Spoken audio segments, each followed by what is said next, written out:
ఒకప్పుడు pan India సినిమాలు కేవలం బాలీవుడ్ నుంచే వచ్చాయన్నమాట. కానీ ఇప్పుడు రిజల్ట్ ఎంత మారిపోయింది.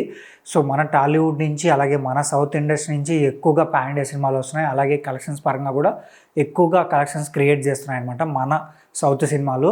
అయితే ఒకప్పుడు బాలీవుడ్లో ఏం చెప్పేవాళ్ళనమాట అయితే ఒకప్పుడు బాలీవుడ్లో ఏం మాట్లాడేవాళ్ళంటే సౌత్ సినిమాలు ఓన్లీ మసాలా సినిమాలు, సో అవి పెద్దగా ఎంకరేజ్ చేయకూడదు అని చెప్పి వాళ్ళు అక్కడ టాక్ అనమాట. బట్ ఇప్పుడు చూస్తే అదే మాస్ మసాలా సినిమాలనే వాళ్ళు ఎక్కువగా ఆదరిస్తున్నారు. సో రీసెంట్గా వాళ్ళు కొన్ని మాస్ సినిమాలు తీస్తున్నారు కానీ బట్ అవి అయితే వర్కౌట్ అవ్వట్లేదు. వాళ్ళు డైరెక్టర్లు తీసే మాస్ సినిమాలు వాళ్ళు అసలు ఎంకరేజ్ చేయట్లేదు. అదే మన డైరెక్టర్లు తీసిన మాస్ సినిమాలను అయితే వాళ్ళు ఫుల్గా ఎంకరేజ్ చేసి భారీగా కలెక్షన్స్ అయితే ఇస్తున్నారనమాట. సో ఆ ఎగ్జాంపుల్ పరంగా తీసుకున్నామంటే జవాన్ సినిమా చూసుకోండి. జవాన్ సినిమా 1000 కోట్ల పైన కలెక్షన్స్ రాబట్టింది. ఆ సినిమాకి మన సౌత్ డైరెక్టర్ అట్లీ అనమాట. సో ఆయన అక్కడ డైరెక్ట్ చేసి ఆ సినిమాని బిగ్గెస్ట్ బ్లాక్ బస్టర్ చేశారు. ఆ తర్వాత సందీప్ రెడ్డి వంగా గారు మన టాలీవుడ్ నుంచి వెళ్ళి ఆనిమల్ సినిమా తీశారు. ఆనిమల్ సినిమా కూడా భారీ మాస్ ఎలిమెంట్స్తో వచ్చిన సినిమా అనమాట. అది కూడా బాగా ఆదరించారు, సూపర్ డూపర్ హిట్ చేశారు. ఇంచుమించు 900 కోట్ల వరకు అది కలెక్షన్స్ క్రియేట్ చేసింది అనమాట. సో ఇప్పుడు పుష్ప టూ మూవీని వాళ్ళు ఇప్పుడు ఫుల్గా ఎంకరేజ్ చేస్తున్నారు. టికెట్స్ కోసం వాళ్ళు కొట్లాడుకుంటూ మరీ టికెట్స్ కోసం సంపాదించుకుంటున్నారు అనమాట. సో అక్కడి నుంచి భారీగా కలెక్షన్స్ వస్తున్నాయి పుష్ప 2కి.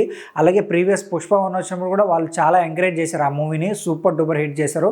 మన తెలుగు రాష్ట్రాల్లో కన్నా హిందీలోనే భారీగా హిట్ అయింది. అలానే సాహో సినిమా చూసుకోండి. సాహో సినిమా మన తెలుగు రాష్ట్రాల్లో కొంచెం మిక్స్డ్ టాక్ వచ్చింది, కానీ బాలీవుడ్లో ఏంటంటే సూపర్ డూపర్ హిట్ అయింది. సో అలా ఏంటంటే మన సినిమాలు ఇక్కడ సరిగ్గా కొంచెం మిక్స్డ్ టాక్ వచ్చినా కూడా బాలీవుడ్ చూసుకున్నామంటే బాలీవుడ్లో సూపర్ డూపర్ హిట్ అవుతున్నాయి. యూట్యూబ్ పరంగా చూసుకున్నా కూడా మన సినిమాలు ఇక్కడ ఫ్లాప్ అయిన సినిమాలు కూడా అక్కడ వ్యూస్ పరంగా భారీగా చూస్తున్నారనమాట. సో దాన్ని బట్టి అర్థమవుతుంది వాళ్ళ డైరెక్టర్స్ని వాళ్ళు పెద్దగా పట్టించుకోలేదు. అదే మన డైరెక్టర్స్ని మన మాస్ సినిమాలను వాళ్ళు ఎక్కువ ఎంకరేజ్ చేస్తున్నారు. ఇప్పటికీ మన డైరెక్టర్స్తో మూవీస్ చేయాలని చెప్పి అక్కడున్న బాలీవుడ్ హీరోలు కూడా భావిస్తున్నారు అనమాట. ఎందుకంటే మార్కెట్ పెరుగుతుంది. సో మంచి కంటెంట్ మన వాళ్ళు తీస్తారు కాబట్టి ఖచ్చితంగా సూపర్ డూపర్ హిట్ అవుతుంది. అలాగే అక్కడ ఉన్న ఆడియన్స్ కూడా యాక్సెప్ట్ చేస్తారు కాబట్టి. అయితే ఇప్పుడు ఒకప్పుడు మన సినిమాలు తక్కువ చేసి చూసేవాళ్ళు, బట్ ఇప్పుడు మన డైరెక్టర్స్నే వాళ్ళు నెత్తిని పెట్టుకొని చూసుకుంటున్నారనమాట. సో ఎందుకంటే ఖచ్చితంగా మన డైరెక్టర్స్ అయితే పక్కా బ్లాక్ బస్టర్ ఇస్తారు, మంచి సినిమా తీస్తారు కాబట్టి. అక్కడున్న హీరోలు కూడా ఏంటంటే మన తెలుగు సినిమాల్లో కానీ మన తమిళ సినిమాల్లో కానీ యాక్ట్ చేయడానికి ఎక్కువ ఇంట్రెస్ట్ చూపిస్తారు.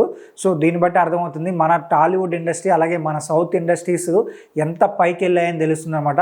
సో ప్రపంచవ్యాప్తంగా మంచి గుర్తింపు తెచ్చుకుంది మన టాలీవుడ్ ఇండస్ట్రీ. ఇలానే ఇంకా ముందుకెళ్ళాలని మనం కూడా కోరుకుందాం. సో దీనిపైన మీరేమనుకుంటున్నారో కింద కామెంట్ చేయండి. అలాగే మా ఛానల్ సబ్స్క్రైబ్ చేసుకోండి.